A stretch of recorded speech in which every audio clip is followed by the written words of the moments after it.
Om Swastiastu. Selamat pagi anak-anak kelas 7. Pada pembelajaran IPA hari ini kita akan memasuki bab 2 tentang klasifikasi makhluk hidup. Nah, pada pertemuan kita yang ketiga, di sini kita akan mempelajari tentang kelompok Monera, Protista, dan Fungi. Nah, di sini Ibu akan memberikan salah satu contoh dalam kehidupan sehari-hari. Ini merupakan salah satu minuman probiotik yang bermerek Yakult.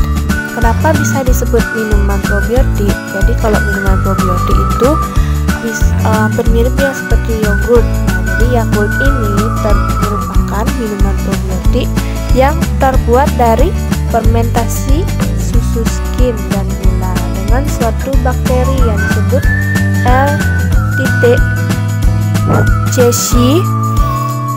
atau Cacei shirota strain. L.Cacei shirota strain atau bakteri Lactobacillus cacei atau bisa jadi bakteri Lactobacillus ini disebut bakteri asam laktat. Kenapa bakteri Lactobacillus ini disebut sebagai bakteri baik? Jadi bakteri Lactobacillus ini memiliki suatu manfaat, yaitu untuk menekan pertumbuhan bakteri yang merugikan yang hidup di dalam usus manusia. Misalnya bakteri Salmonella yang biasanya terdapat di beberapa hewan. Misalnya kalian makan daging atau telur lah, anggap. Jadi ketika kalian misalnya memecah telur, itu hati-hati ya sama kulitnya. Biasanya di dalam kulit telur itu terdapat suatu bakteri yang namanya Salmonella. Jadi kita tidak boleh memakan sembarangan. Jadi misalnya kalian sedang memasak daging ayam, daging sapi maupun telur itu harus dimasak dengan benar. Supaya apa? Supaya di dalam tubuh kita itu tidak terlalu banyak yang namanya bakteri Salmonella. Jadi bakteri Salmonella itu sangat merugikan ya bagi usus kita. Jadi solusinya kita harus rajin minum Yakult. Karena apa? Karena Yakult ini terdapat suatu bakteri baik yang disebut bakteri Lactobacillus cacei. Seperti itu ya. Sekarang kita lanjut ya pada materi pertama yang kita akan bahas, yaitu tentang kelompok Monera. Apa yang dimaksud dengan kelompok Monera? Jadi Monera itu merupakan suatu kelompok organisme yang inti selnya masih belum memiliki membran inti. Jadi membran inti ini disebut organisme prokariotik. Nah, prokariotik ini merupakan suatu organisasi yang memiliki DNA. Nah, jadi organisme itu dapat digolongkan dalam kelompok Monera jika organisme ini memiliki ciri-ciri, yaitu bersel satu, autotrof, tidak memiliki struktur inti atau prokariotik, serta dapat berpindah tempat dengan cara bergerak. Sekarang kita bisa berdasarkan Monera ini memiliki klasifikasi, salah satunya yaitu klasifikasi bakteri. Bakteri ini merupakan suatu kelompok organisme yang tidak memiliki membran sel. Organisme pada bakteri ini termasuk ke dalam domain prokariota dan berukuran sangat kecil atau mikroskopik. Nah, bakteri ini berkembang biak dengan cara membelah diri. Nah, beberapa bakteri itu biasanya ada yang berklorofil dan mampu melakukan fotosintesis atau membuat makanan sendiri.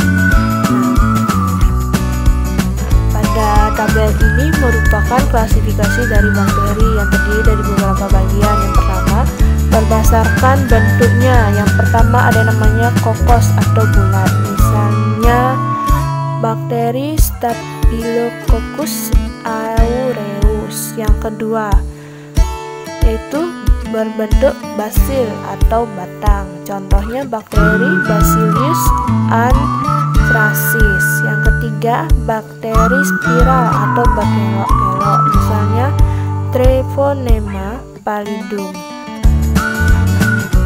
Selanjutnya kita akan membahas klasifikasi bakteri berdasarkan kebutuhan oksigen. Nah, kalau yang berdasarkan kebutuhan oksigen ini terbagi menjadi dua, yaitu bakteri aerob. Bakteri aerob ini merupakan bakteri yang memerlukan oksigen untuk hidup, misalnya Nitrosomonas. Yang kedua yaitu bakteri anaerob, itu merupakan bakteri yang tidak membutuhkan oksigen untuk hidup. Contohnya Clostridium tetani. Yang ketiga, klasifikasi bakteri berdasarkan cara mendapatkan makanan. Misalnya yang pertama, autotrof.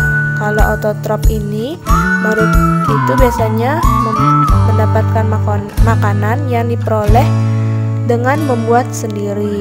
Yang kedua, bakteri fotoautotrof, yaitu bakteri dalam membuat makanannya dengan menggunakan bantuan energi cahaya matahari. Contohnya bakteri hijau biru. Yang ketiga, ada namanya bakteri heterotrof. Itu biasanya makanan diperoleh dari organisme lain. Yang keempat, bakteri saprofit, itu makanan yang diperoleh dari sisa-sisa organisme lain. Contohnya Escherichia. Yang kelima yaitu parasit. Nah, bakteri parasit ini biasanya memperoleh makanan itu dari organisme yang ditumpanginya, atau biasanya parasit ini biasanya menempel pada organisme yang dia tumpangi. Misalnya Mycobacterium tuberculosis. Nah, yang terakhir, berdasarkan jumlah dan letak plagea. Nah, bakteri berdasarkan jumlah dan letak plagea itu dibagi menjadi beberapa bagian, yaitu monotrik, lofotrik, amfitrik, peritrik, dan atrik. Seperti itu ya. Sekarang kita lanjut pada slide selanjutnya, yaitu kelompok ganggang biru. Jadi kelompok ganggang biru ini termasuk Kingdom Monera dan kelompok tertinggi ya kalau kingdom tuh yaitu Kingdom Monera dengan divisinya tuh divisio Cyanophyta. Nah, pada ganggang biru itu berkembang biak dengan cara membelah diri. Lalu ganggang biru ini bersifat autotrof, yaitu membuat makanan sendiri. Yang keempat yaitu ganggang biru terdiri dari 3 jenis, yaitu ganggang biru bersel satu, berkoloni, dan berbentuk benang. Seperti itu ya. Sekarang kita lanjut ya pada slide selanjutnya.